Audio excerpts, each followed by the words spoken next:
What's up, everybody? This is Yogi Chris, PhD, founder of Ninth Limb Yoga and captain of IMC Nation, living here at Base 1 Temple in Campbell, California. And this next episode is one of the last recycled episodes that I'm bringing from Science of Peace. I had 4 podcasts, and I deleted 3 of them, but I recycled the best episodes from those 3. The podcast had over 100 episodes. This is one of the best. And it's one that sticks out in my mind as one of my favorites that I gave in terms that it was so potent. I knew as soon as I was done and I clicked record or stop record, I was like, that was a great episode. And it just keeps standing out in my mind. This, how the nervous system relates with communication and kind of making it make sense for you. So, or at least it made sense for me. So I hope you enjoy it.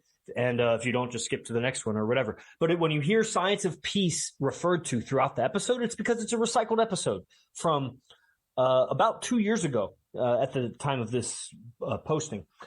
And so it was my understanding coming off of 3 years of traveling and teaching yoga nonstop. And then it was right when I moved into Base 1 here in Campbell, California. And so it has a lot of like that yoga background in how I'm explaining communication. Now my understandings have evolved, but the language, it was better back then when it came to talking about the nervous system. So I hope you enjoy the Science of Peace recycled episode here on Enlightened Masculinity. Welcome to this episode of the Science of Peace. I titled this episode Communication, but with hyphenated in the middle there, COM, hyphen, uni, UNI, hyphen, TION, communication.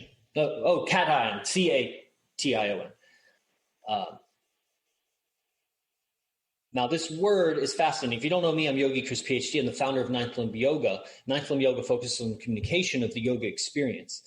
Communication has, as a component of it, imagination and all the other elements of focus. So it's important or other elements of yoga. It's important to know that words have roots, etymologies. They come from origins that if you believe it, you don't need to believe in like kind of invisible karma, but you could definitely think about karma as like heritable. If something's heritable, from epigenetics, from your environment, you can influence certain genes or gene expressions to turn on or off.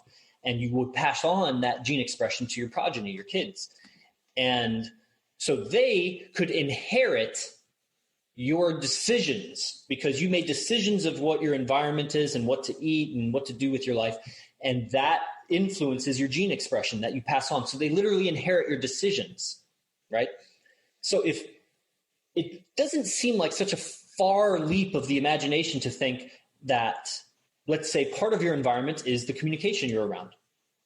If you have a stressful environment or a pleasant environment, a highly intellectual environment versus just like no communication environment, absence of communication, like these would influence your gene expressions also. And there are some words you could say that are very old, like brother, or other variants of brother, which are very similar, that have the BR kind of sound, brah. Like that root means brother to the last hundreds and hundreds of generations. However, I don't know, let's say 20 years between generations, 5 generations, and it's probably less as you go back in time. It's like 15 years between generations. But if you just say 20, that's 5 generations per century. Brother or brahar is at least 3,000 years old. Probably more like 6, 10, even 30,000. Who knows? You go to different linguistics places. So that means in 3,000 years, that's 10 times 30, it's 300 generations. 300 times of your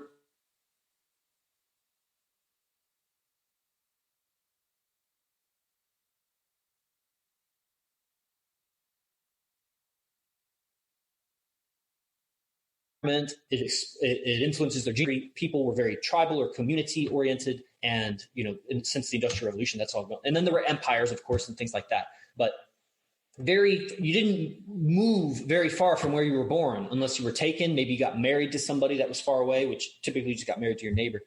And I mean, even as recently as like 1900, like the pioneers in America, that's like an example. You just marry whoever's closest to you. That's the best option.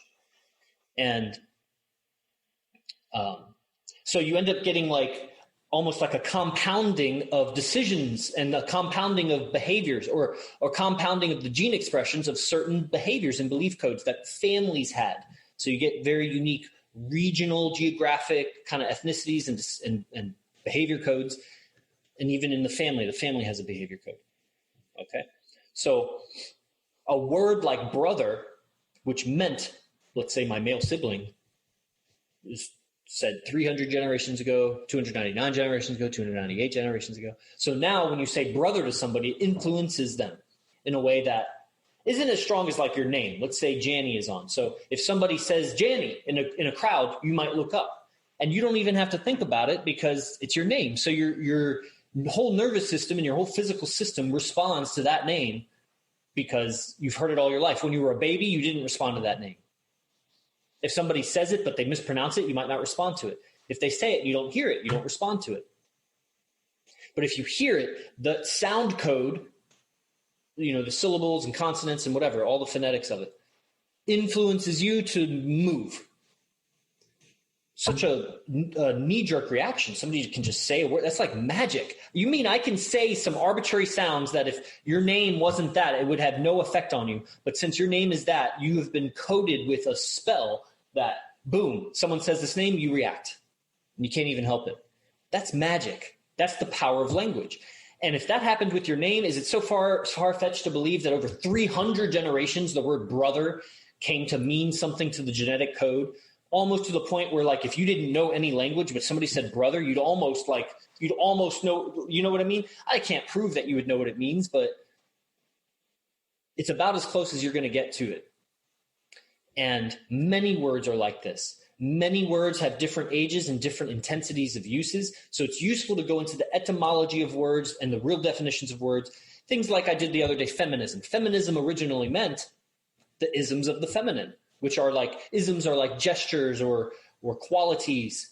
An ism, like a stoicism or a Chris-ism. If you had like somebody says something funny, you're like, that's a Janny-ism. A feminism is an ism of the feminine. But that's 150 years ago, 170 years ago. Now the definition of feminism is advocacy for equality of genders. But that's not what feminism is. Isms of the feminine is not equal. It's feminine, meaning there's a masculine. You can't have a feminine without a masculine. You can't have a masculine without a feminine. So how is it an ism of the feminine if we're equal? Unless we're making everyone feminine, which is what feminism does. It effeminates or demasculates or whatever the word is. It makes men into bitches, let's just say. I've not met a strong feminist man. I've not met a strong man that was born of a feminist, let's say a single mom that was raised in feminism, raised their son in feminism. Those kids become my clients and my teacher's clients when they hit 18 or 21 or whatever age that they start waking up to. They want a fulfilling relationship, but their strategy is not working. The landscape or the, that's not the right word, but the culture that's available, it doesn't work with the behavior code that feminist women gave their sons. Their ideas don't attract women if you're a man. Their ideas don't seduce women if you're a man. Their ideas don't make women feel safe if you're a man. If you as a man take on feminist beliefs, that doesn't make your woman feel safe, with the exception of it will make her feel a little bit safer with her ego. She won't have to submit. She won't have to submit if you believe she's equal in you don't have any authority there. I just got some messages, sorry, that were distracting. Okay, so where am I going with that? Words have influence. So this is an example. Feminism, I didn't mean to go off on feminism. So this idea of communication. Now, I could look up the etymology of communication, actually. That would be useful. But there's also something called word magic.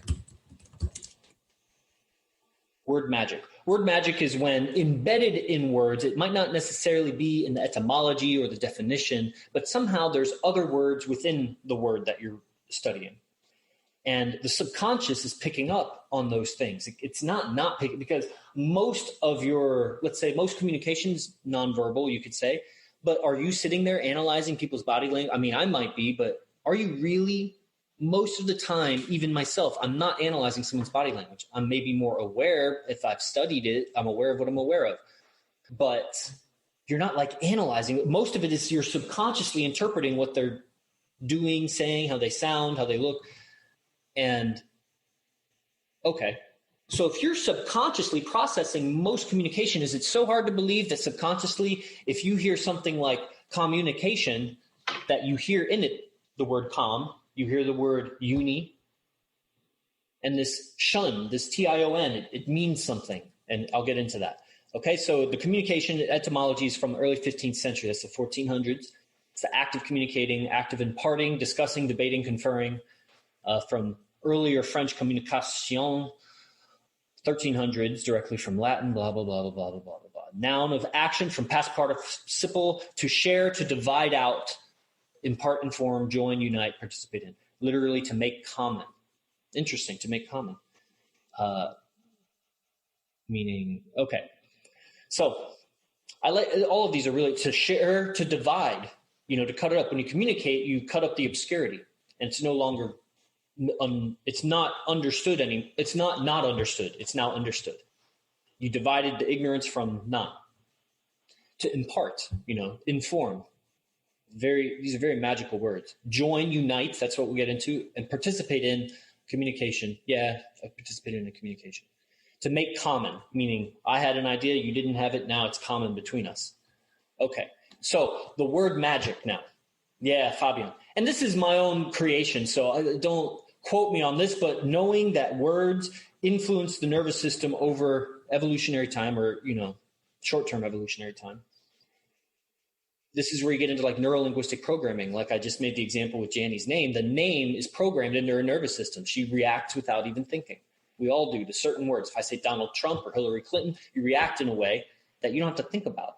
You're not recalling all of these facts. You stored them away subconsciously. So the word communication, com, is from the etymology. Com means with or together, which is suggesting at least two. You got to have two things come together. With means something with something else. With is joining at least two. So there's two, com. Uni, come together, is one. Two are now one. Com uni, 2 to 1, 2 to 1. And then cation, which is like a cation. I used to play with, Angelica thought, I didn't even think of it as like she said, but then when she said it, I was like, oh yeah. A cation, when you think about ions in chemistry, and there's a positive and negative charge in a cation, somehow energetically we're talking about positive, negative being attracted, pulled together, a cation. Now I'm thinking I don't know what that CA, communique, CA there, but the shun makes an action out of it. That's what this, what does it say? TION, shun, is used to form nouns, meaning the action of a verb, communication. So it's a noun, so it's a thing. It becomes a thing. Communicate is the verb. Communication makes it a noun. Words ending in the suffix are almost always derived from a similar Latin word, blah, blah, blah, blah, blah, blah. Okay. So to communicate is the verb. Communication makes it a noun. So it becomes this thing. So two become one, and there's a thing that you can see this happening, and this is communication. Communication divides unawareness from awareness. You become aware of what you're communicating about. Even if it's nonsense gibberish, you're aware that it's nonsense gibberish. If you think someone's smart, and then when you hear them open their mouth, you hear that they're not smart, it confers information.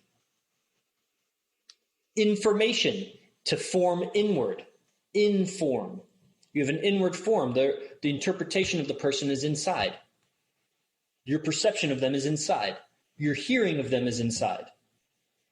Your whole experience of the other person's communication, even if it's a text or whatever, is inside. And so you become informed of them. Your form of them is whatever you're perceiving about them. And you can get that through their communication. Their communication doesn't have to be words. Their communication can be very nonverbal. Their communication can be silence. It can be avoidance. It could be, what's the word? ignoring. They could be ignoring you. That's communicating something. They could be chasing you. That could mean something. And it creates a form inside of you of them. Everything they're doing, their actions are communications to the world. Your actions are communications to the world. This is Science of Peace podcast. So, we've talked about communication on Science of Peace before. I've tried to focus on Hatha yoga. And I think there is, I just taught yoga and I practice yoga every day, physical yoga. And I've made the assertion to you, I've asserted to you that the physical yoga practice by its nature of being quiet, solitary, even if you're in a group, the best yoga classes are when there's a group, but there's not like talking, there's not like music, there's an inspection, inward spection. Spect means like it's light, spectrum. This word spect means like light. So inspect is like the inward light. And when you can really inspect yourself as you practice and see what's happening in your mind, what are you saying to yourself? And it takes, now ninth limit, you got to get out of the house and interact with the world. Metaphorically, I mean, you don't always have to leave the house. You can interact with people in the house, but like get out of your own experience, get out of your head. That's the better way to say it. And you do that a lot, is going to be getting out of the house. That's how you meet people,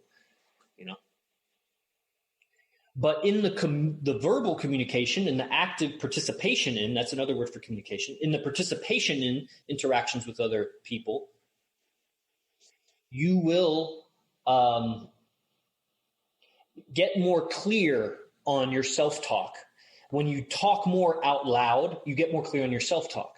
That's why the practice of mantras can be one of the reasons mantras can be so powerful, because you get a perception of the inner voice as you repeat mantras. But you can also drive yourself insane. You can become antisocial. You can warp your mind into a direction that's antisocial. So you got to keep in mind Marcus Aurelius' teachings, which I gave in the Silent Flute, but stay social. So think of all words that you're saying are mantras. I am speaking now mantra. I'm just not repeating them over and over. That is called japa, J-A-P-A. The practice of japa is the repetition of mantra. But mantra is a mind instrument. Words are mind instruments. I am playing music with my voice. This is the sound of my mind. You get it? This is the sound of my mind as transmitted through the whole body instrument, my chest cavity, my breathing. What is the shadow of this guy? It keeps going on my wall. You get it? So the yoga practice is a tuning and an integration of the instrument. Pull in your awareness of doesn't mean everything has to close. You're not trying to, it's different, but it's separated from your consciousness. You wake up and your body's over here and your mind is over there. And do you just immediately start going about your day? What do? Do you read? Okay, that brings your mind to present, but what do you do with your body? Do you exercise? Do you stretch, breathe? What are you doing that your body becomes where your mind is? You got to bring these together, because otherwise your body is going to be communicating subconsciously. So you're mentally saying something, but you haven't integrated your body. So your body is saying something else. If it may be saying something else, it's not in your control. You may be congruent with your mind, but if, let's say, you're doing self-development and you're improving your mind, improving your communication, vocabulary, everything, whatever, but you're not taking the body along for the ride. It's not, how would you do that? Yoga practice integrates it with your mind. Getting out in the world integrates it with the world. You do both, because if you just do your yoga practice, you become it's almost like an echo chamber kind of idea. Like you just deepen your patterns as they are. You maybe shed some unnecessary tension and stress, and you come back to yourself. But it's in the comparison with other people that actually they'll tell you not to do this. But it's in the comparison with other people that you really see your mind for what it is. Because in your own time, in your own solitude, it's easy to settle the mind. It's easier. When you interact with the world will agitate your mind, because that's how frail the mind is. You need to make your mind stronger so that your solitary yoga practice can go deeper. You can do more with it. You'll have more confidence to peer into the universe with your mind's eye when you practice yoga. You'll have more awareness of what you're really saying to yourself when you do yoga. If you don't communicate with the world, if you don't get out there and make it happen, whatever you're doing, whatever your goals are, if you don't get out there and make it happen more than what you're doing, if you don't turn it up a few notches right now,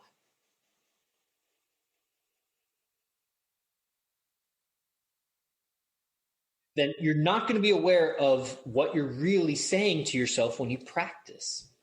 You get more aware of what you're saying to yourself by someone like me repeating it to you. You're talking to yourself. You're narrating life to yourself. You are telling yourself something about what's happening. And it's because you get exhausted. If you had a conversation with me and we were really going, and it was a good conversation, we would go for a long time. I talked for a long time. I remember first time a girl went on a road trip with me, and it was like 2-3 days of like 8 hours a day. And it was very little, just listen to music and be silent. It was mostly talking the whole time, and a couple of like podcasts or lectures we listened to. And that she was stunned. She didn't know it would be like that. There was so much to talk about. Why wouldn't we? Yeah, we played music and enjoyed ourselves, but the conversation never really ended. Your relationships are an ongoing conversation with the person. A communication. And if you don't disconnect from the impressions of society, you become a reflection of society. Well, that's no good. But if you don't connect with society, you just become a reflection of your subconscious mind because you're not aware of what you're not aware of. You'll gradually mature and it'll blossom as you do yoga. You'll hear more of your thoughts. You'll see more of your memories. Like these things will happen. You might even go past lives, but you don't really know what your programming is made of until you interact with the world. One of the reasons I admire Donald Trump so much, even though he was born into a wealthy family, he made his money from, if you just do the ratio, that would be like me being a multimillionaire at least. I think, I don't know his exact starting whatever, but he made himself, he went bankrupt and made himself again, bankrupt and made himself again. What is that guy saying to himself that he can get up so strong and do it again and put up his own money to become president and turn down the salary? And his wealth is just going down as he's saving the United States. Like, who wouldn't want to do that? So he's not that different from you or I. He's just make different decisions, says different things to different people at the right times. And all that outer communication originated as inner communication. You're not saying anything out loud that you're not saying inside first, with the exception of like onomatopoeias, somebody, you get shocked and like that's, even that you thought, right. But it was like, you get it. That's like a genetic, like the animal makes that sound. That's an animal sound. That's not like a word. There's no word that you're saying that you didn't think first on some level. You might be blind or deaf to the internal communication. And so you think you're speaking organically, but that's not what it is. You are thinking, it's imagined. The words are imagined before they're said. And so anybody that's taking, like Donald Trump, that takes the right action, says the right things to the right people, or anybody that moved up in success, Grant Cardone, whoever, Arash Dibazar, whoever has went from zero to hero has used their words and actions to the right people at the right times. And all of those words and actions originated as internal words and actions. They thought about them first. So they're available to you or I too, because whatever thoughts or actions were in their head, I'm capable of that imagination too. There's nothing, I don't think there's anything you can imagine that I can't, with the exception of if I was sensory deprived. Let's say I was born deaf, I wouldn't be able to imagine sound the same way you imagine sound. If I was born blind, I wouldn't be able to imagine color. If I was colorblind, like I am slightly colored, problems with red, green sometimes. Like I might not have, but is that really that influential over my actions and decisions and my words and communications? Very little. So essentially, practically, everything you can imagine, I can imagine. So everything you can do and say, I can do and say, unless I have some physical reason I can't. I don't have a throat box or something, So if you can do it and I can do it, then I could achieve just as much success. Any success available to any human on planet Earth is available to me. If I but find the code of words and gestures at the right time, in the right order, to the right people. You get it? It's all these variables. Now, how do you do that is you need to have awareness on the inside, because you are making decisions about what you're saying and doing and how you're being. And those decisions are largely subconscious, but the yoga practice can help open you up to what's happening inside. And ninth limb is take that to the world. You get inner sensitivity to inner movements, energy movements, which is basically, it's all energy, but If it's pictures, sounds in the mind, sensations in the body, it's all energy. So you get sensitive to the inner energy movements, go into the world. You might even be agitated sometimes. Like if you just did an intense yoga practice, you go right into negotiations or some conflict or whatever. You're very agitated, but just give it time, repetition, time after time after time. And if you're doing something that's not like stretching, breathing yoga practice, basically any activity you're doing is going to be breathing, right? And if you're listening to music, that is drowning out the inner talk. But it can also be motivating, inspiring. But what it is it's numbing the sensations of the body so you can push your body more. You want to be able to push your body without that. And I'll tell you that the top, there's a reason why the top athletes don't listen to music in their ear while they're athleticizing or whatever. I don't know that there are many marathon runners that listen to music while they're running, or cyclists or sprinters, or, I mean, I get it, while team sports wouldn't do it because you need to hear each other, but any individual sport, like there's nothing you need outside of you to distract you from the pain, because the pain informs you of what to do.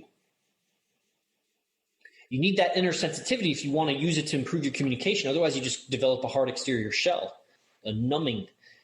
So it's okay to listen to music sometimes, right? And enjoy that and get that boost and get that reference for when you stop giving a fuck about too much and you just start enjoying it. How enthusiastic and energized are you when you work out and exercise?